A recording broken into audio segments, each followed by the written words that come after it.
السلام عليكم ورحمة الله وبركاته. وعليكم السلام ورحمة الله وبركاته. إلا الحمد لله الذي خالق السماوات والأرض. الصلاة والسلام على من كان نبيا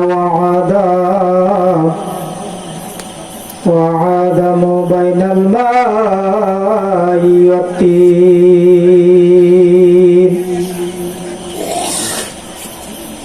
الذي يقمده حمد بعد حمده وعليه وأصحابه أجمعين. أعوذ بالله من الشيطان الرجيم. بسم الله الرحمن الرحيم. إن الله وملائكته يصلون على النبي يا أيها الذين آمنوا صلوا عليه وسلموا تسليما. সকলে জীবন খুলে মহব্বত করি আল্লাহুম্মা সাল্লি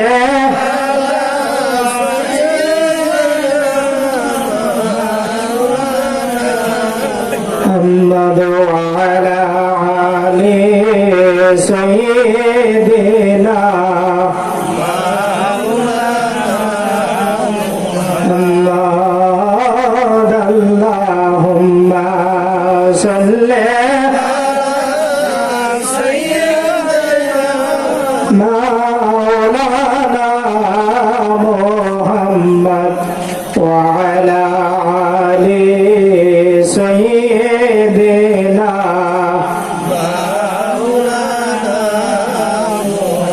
مولانا يا مولانا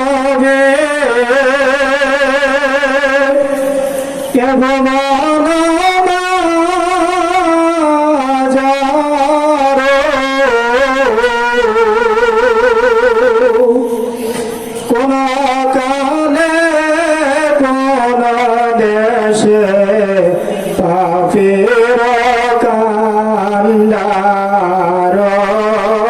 আল্লাহুম্মা সাল্লি মাওলানা মুহাম্মদ ওয়া আলা আলি সাইয়্যিদিনা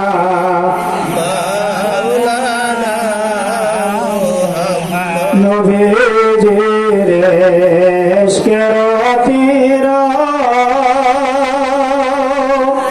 কোনে যাই না দিল যারো সেরে দিছে বাড়ি ঘর সার কইরা সে কান্দন আল্লাহুম্মা সাল্লি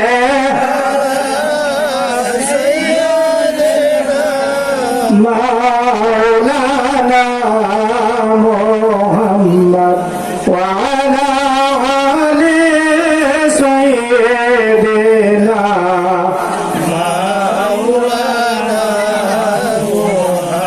محمد ذكر করে লা ইলাহা ইল্লাল্লাহ সুন্দর লা ইলাহা ইল্লাল্লাহ জোরে লা ইলাহা لا قلب لا إله إلا الله لا إله إلا الله لا إله إلا الله لا إله إلا الله لا إله إلا الله بابا آدم জিকির করে আরাফাতের ময়দানে বসিয়া আদম হাওয়া জিকির করে আরাফাতের ময়দানে বসিয়া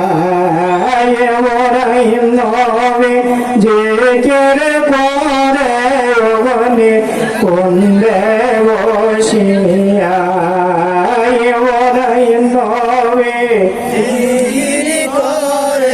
ওখানে কুণ্ডে বসিয়া বলবে লা ইলাহা ইল্লাল্লাহ সুন্দর লা ইলাহা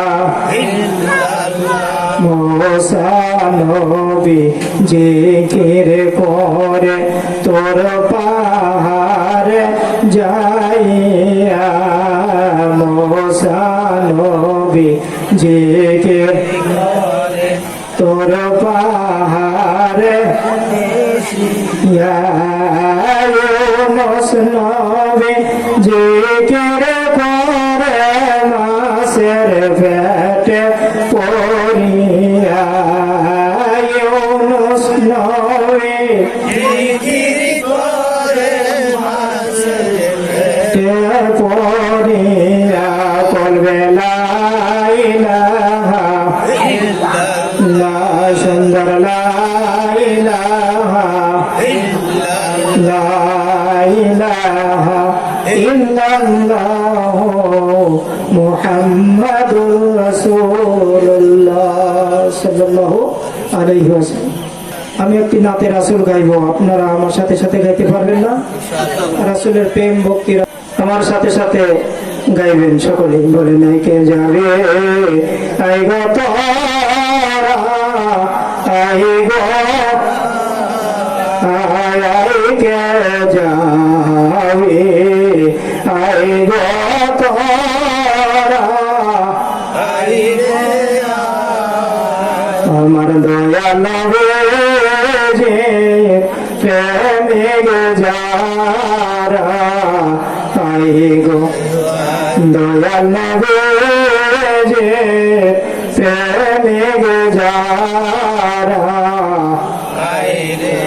আই আই কে যাবে আই গো তোরা আই গো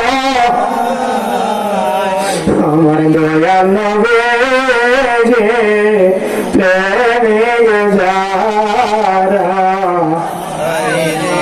আই দয়া নবে যে প্রেমে যারা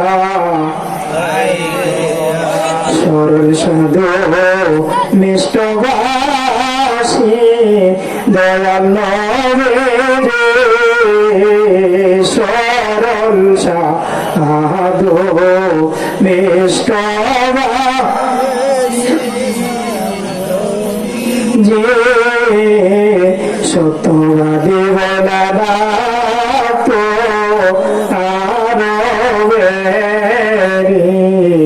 সকলে সত্যবাদী বলা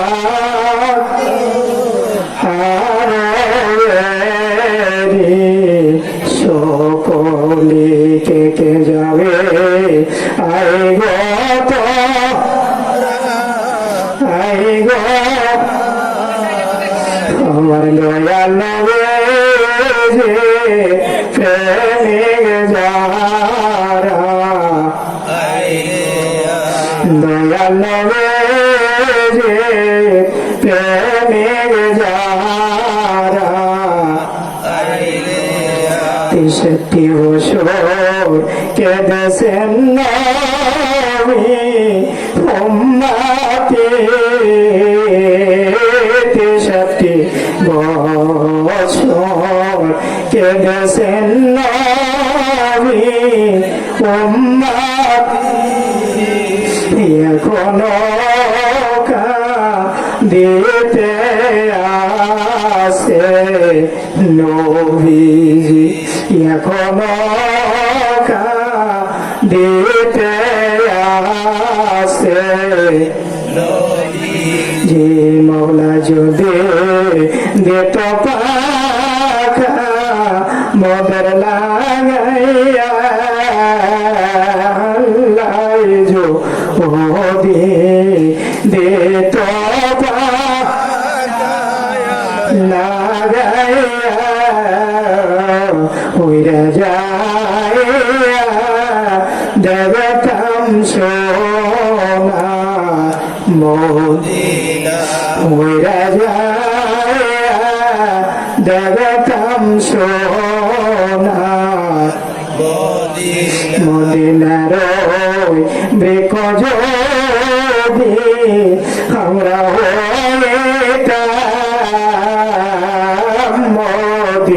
মদিনার বৃক্ষ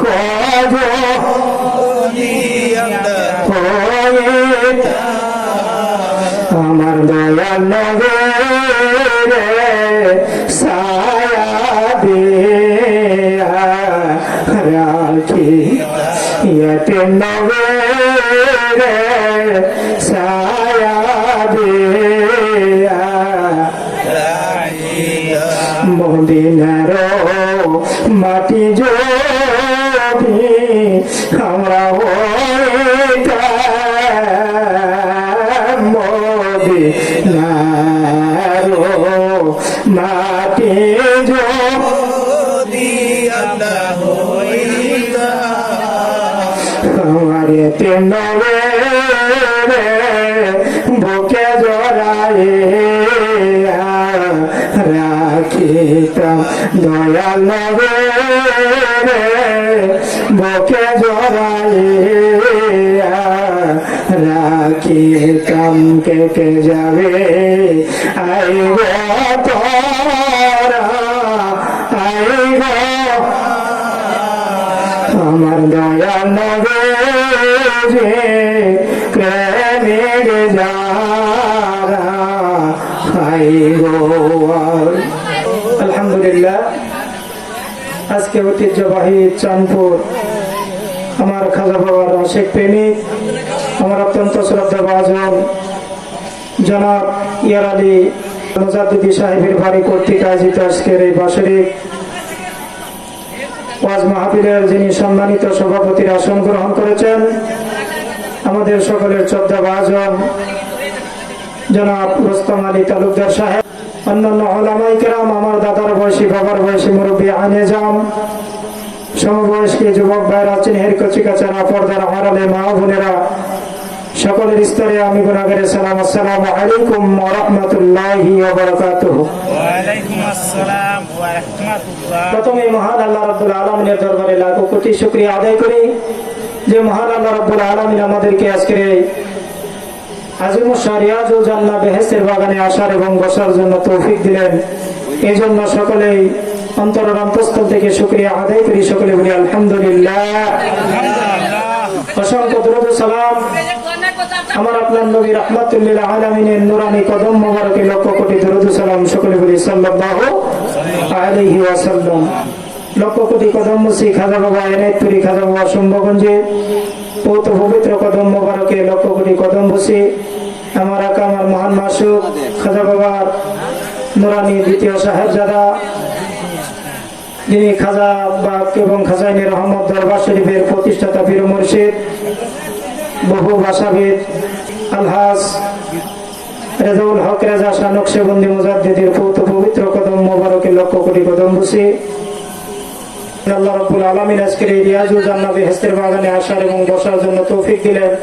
এজন্য আমরা খুশি নেবে যাই, জোরে বলেন খুশি নেবে যাই।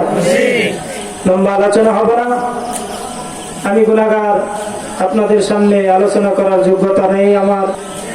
একটি কোরআনে কারিমের আয়াতই আমি আপনাদের সামনে তেলাওয়াত করছি, সূরা বনী ইসরাঈলের 23 নম্বর আয়াতে রব্বুল আলামিন বলেন, বিসমিল্লাহির রহমানির রহিম ওয়া বিল ওয়ালিদাইনি ইহসানা।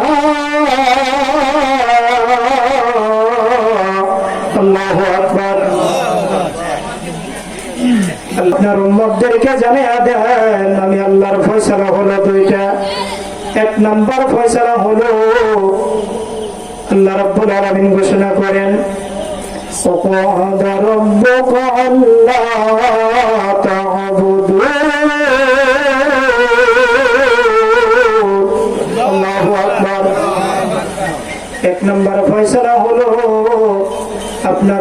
আমার বান্দা যেন আমি আল্লাহর ইবাদত করে। আল্লাহু আকবার। ইবাদত করতে হবে কার?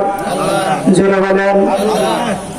আল্লাহ রাব্বুল আলামিন বলেন, নবী গো, জগৎবাসীদেরকে জানিয়ে দেন, আপনার উম্মতদেরকে জানিয়ে দেন, তারা যেন একমাত্র আমি আল্লাহর ইবাদত করে, আমি আল্লাহ ছাড়া অন্য কারো ইবাদত যেন না করে। সুবহানাল্লাহ। তাহলে ইবাদত করতে হবে কার? জোরে বলেন কার? আল্লাহর ইবাদত করতে হবে। আল্লাহ রাব্বুল আলামিন অন্যত্র বলে, ওয়া মা খালাকাতুল জিন্না ওয়াল ইনসা ইল্লা লিয়াবুদুন। আল্লাহু আকবার। আল্লাহ রাব্বুল আলামিন বলেন, আমি মানুষ এবং জিন জাতিকে শুধু আমার ইবাদতের জন্য বানাইলাম। আল্লাহু আকবার। কিসের জন্য? আল্লাহর ইবাদতের জন্য। এখন আল্লাহর বান্দা যদি আল্লাহর ইবাদত না করে, আল্লাহ খুশি না বেজার? জোরে বলেন। আল্লাহ বেজার। আল্লাহর ইবাদত যদি আমরা না করি, আল্লাহ রাব্বুল আলামিন বেজার হয়ে যায়, ঠিক কিনা? এই কারণে আল্লাহর ইবাদত করতে হবে। জোরে বলেন, ঠিক কিনা? আল্লাহ রাব্বুল আলামিন বলেন, আমি মানুষ এবং জিন জাতিকে আমার ইবাদতের জন্য বানাইছি। আমি আল্লাহ অন্য কোন কারণে মানুষ এবং জিন জাতি বানাই নাই। আর আমরা দুনিয়ার জমিনে আইসা আল্লাহর ইবাদত থেকে আমরা গাফেল হয়ে গেছি, ঠিক কিনা? গাফেল হয়ে গেছে। আল্লাহর ইবাদত করতে মন চায় না। মানুষ এবং জিন জাতিকে আমি আল্লাহর ইবাদতের জন্য বানাইছি। এখন ইবাদত কেমনে করবো? আমার আপনার দিলের ভিতরে আল্লাহ পাকের ভয় ভীতি চলে আসবে। এই লোকটা কখনো বাজেন গো নামাজ ছাড়তে পারবে না, ঠিক কিনা? এই লোকটা কখনো মিথ্যা কথা বলতে পারবে না। এই লোকটা কখনো অন্যায় কাজ করতে পারবে না। এই লোকটা কখনো অন্যের হক নষ্ট করতে পারবে না।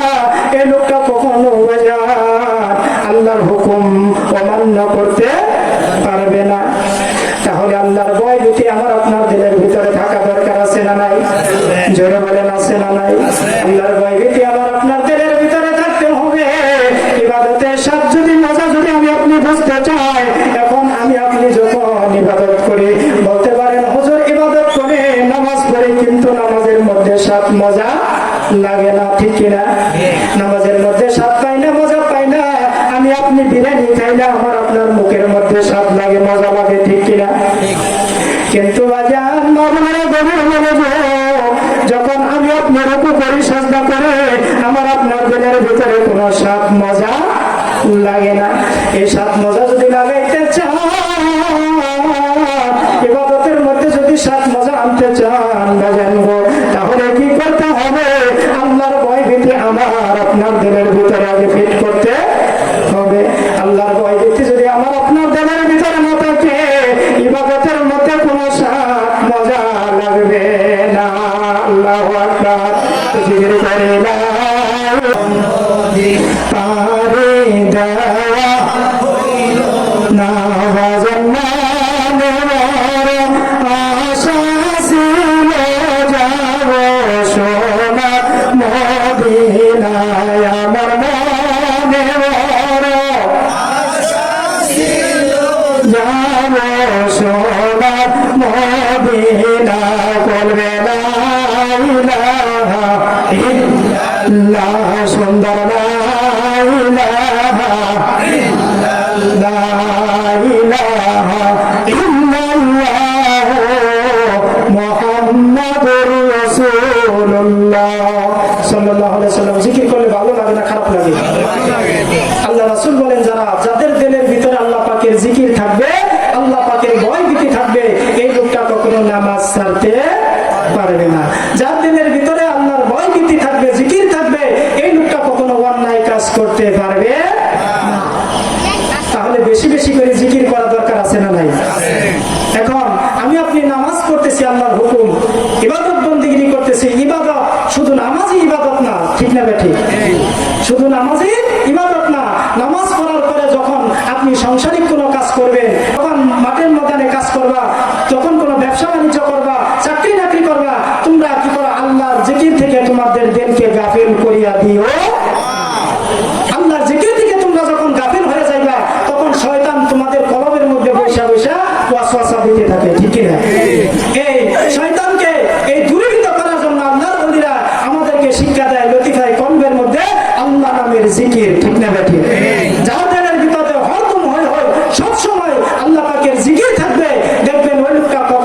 নামাজ ছাড়তে পারবে না। ওই লোকটার দিলের ভিতরে আল্লাহ পাকের ভয় ভীতি চলে আসবে। নামাজের মধ্যে দাঁড়াইব, দু চোখের পানি ছেড়ে দিয়ে মালিকের দরবারে কান্দব। আল্লাহু আকবার। তাহলে আল্লাহর ওলিরা এই ওজিফাগুলো আমাদেরকে শিক্ষা দেয়, এগুলো ভালো না খারাপ? জোরে বলেন, ভালো না খারাপ? তাহলে আর বলতেছিলাম আল্লাহ পাকের ইবাদত বন্দেগিরি করতে হবে, ঠিক কিনা? আল্লাহ পাকের ইবাদত বন্দেগিরি করতে হবে, আল্লাহর ওলিদেরকে মহব্বত করতে হবে, আল্লাহর ওলিদেরকে ভালোবাসতে হবে। আল্লাহ রাব্বুল আলামিন বলে, আমার 2 নম্বর ফয়সালা হলো ওয়াবিল ওয়ালিদাইনি ইহসানা। আর আমার 2 নম্বর ফয়সালা হলো, আল্লাহ বলে তোমাদের পিতা মাতা যাদের আছে ওই পিতা মাতার সাথে তোমরা সদাচরণ করবা। আল্লাহু আকবার। যাদের পিতা মাতা আছে তাদের পিতা মাতার সাথে তোমরা কি করবা? ভালো ব্যবহার করবা, সদাচরণ করবা, তাদেরকে তোমরা ভালোবাসবা, মহব্বত করবা, তাদেরকে খেজমত করবা। দরকার আছে না নাই? যারা আল্লাহর ওলি হয়েছে তারা পিতা মাতাকে খেজমত করে, পিতা মাতার ভালোবাসা দোয়া নিয়ে তারা আল্লাহর ওলি হয়ে গেছে, ঠিক না বেটি? জয় ভগবান না যাবে যদি পাইতে চাও, জয় ভগবান না যাবে যদি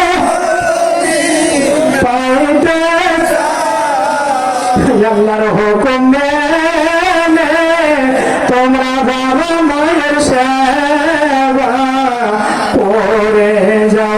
আল্লাহর হুকুম মেনে তোমরা বাবা মায়ের সেবা করে যাও। মায়ে যদি দোয়া করে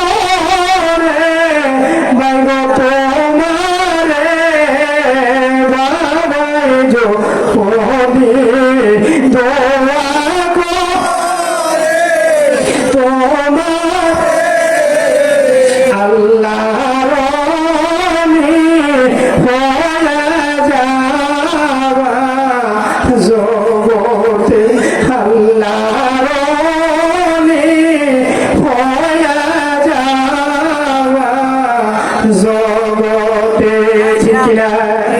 তাহলে ওই পিতা মাতার খেজমত করা দরকার আছে না নাই? জোরে বলেন, আছে না নাই? ওই পিতা মাতার খেজমত করতে হবে। বর্তমানে দেখা যায় যুবক ভাইয়েরা পিতা মাতার খেজমত করতে চায় না। এইখানে কবি ডাইকে ডাইকে কইছে, ওলি কালের পোলাপান বাপের কয় কান, মায়ের কয় কুটনি বড়ি, বউয়ের কয় জানের জান। আছে না নাই?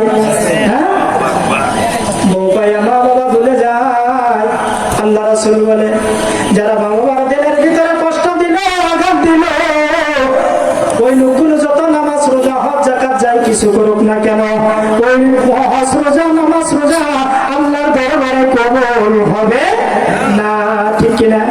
আল্লাহ রাসূল বলেন, আমি একটা কাজ করতে পারি না রে উম্মত, ওই কাজটা যদি তোমরা করতে পারো, আমি নবী বলে গেলাম, আমি নবী তোমাদেরকে ঘোষণা করে জানিয়ে দিলাম, তারা আমি নবীর সাথে তোমরা জান্নাতে যাইবা।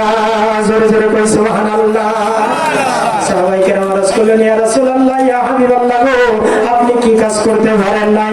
আমার নবী রাখতে বললেন, সাহাবীরা রে, নবী আমার দু চোখের পানি ছেড়ে দিয়ে কান্দে আর বলে, কি বলিব কি বলিব আমার মনের দুঃখ, আমি জন্ম হইয়া দেখলাম না গো বাবার মুখ, ঠিক না? আমি জন্ম হইয়া দেখলাম না গো বাবার মুখ, ঠিক না?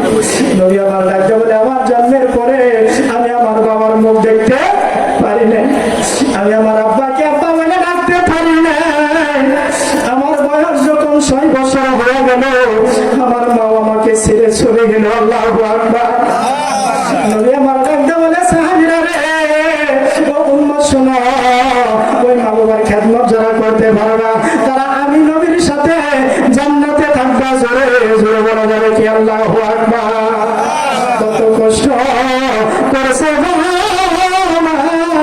শৈশবে, কত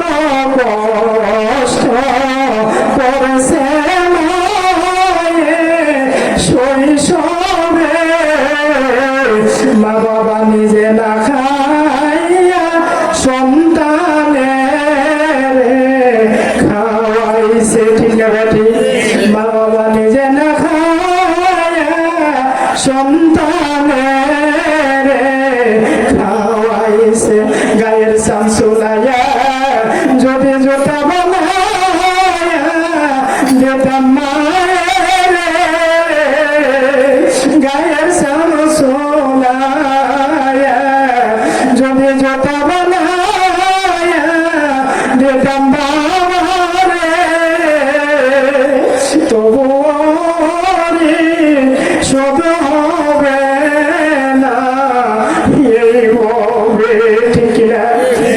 ওই মায়ের মনে আঘাত দিও না, ওই বাবার মনে কষ্ট দিও,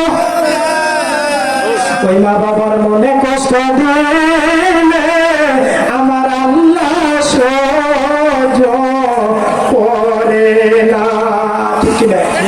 এই মা বাবার খেদমত করা দরকার আছে না নাই? এই মা বাবার খেদমতের ব্যাপারে আল্লাহর ওলিদেরও ছাড় দেন নাই, ঠিক কিনা? আল্লাহর ওলি যারা হয়েছে তারা মা বাবার খেদমত করে আল্লাহর ওলি হয়েছে, ঠিক কিনা? আলোচনা করলাম। আল্লাহ রাব্বুল আলামিন যেন আমাদেরকে তদ অনুযায়ী আমল করার জন্য তৌফিক দান করে, সকলে বলেন আমিন। আমার জন্য আপনারা দোয়া করবেন, আমি আপনাদের জন্য দোয়া করি। আল্লাহ রাব্বুল আলামিন যেন সকলকে সঠিক বুঝ দান করে, আল্লাহ রাব্বুল আলামিন যেন আমাদের সকলকে মাফ করে দেয়, সকলে বলেন আমিন। ওয়া আখিরু দাওয়ানা আলহামদুলিল্লাহি রাব্বিল আলামিন। আসসালামু আলাইকুম ওয়া রাহমাতুল্লাহি ওয়া বারাকাতুহু। ওয়ালাইকুম আসসালাম ওয়া রাহমাতুল্লাহি ওয়া বারাকাতুহু। শেখ আলহামদুলিল্লাহ অত্যন্ত গুরুত্বপূর্ণ আলোচনা করতেছিলেন হযরত মাওলানা মোহাম্মদ মুফতি জহুরুল ইসলাম সাহেব। সংক্ষিপ্ত জন্য আলোচনা করতে পারেন নাই। আমি